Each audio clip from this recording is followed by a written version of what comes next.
यह उन दिनों की बात है जब स्वामी विवेकानंद अमेरिका के शिकागो शहर में अपना ऐतिहासिक भाषण देने गए हुए थे।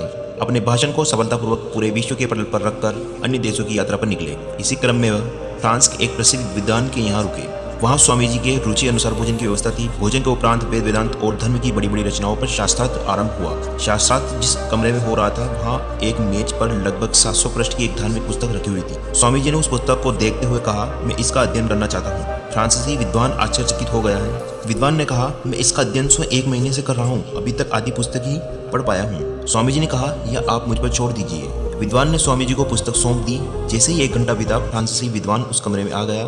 स्वामी जी से कहा, क्या आपने पूरी पुस्तक पढ़ ली? स्वामी जी ने कहा, अवश्य। फ्रांसीसी विद्वान को विश्वास नहीं हो रहा था। विद्वान ने कहा, पृष्ठ संख्या 32 पर क्या है? तभी स्वामी जी ने कहा, पृष्ठ 32 पर लिखा प्रत्येक शब्द बोल दिया। फ्रांसीसी विद्वान आश्चर्य की कोई सीमा नहीं थी। वह स्वामी जी के चरणों में गिर गया। उसे यकीन हो गया कि यह कोई साधारण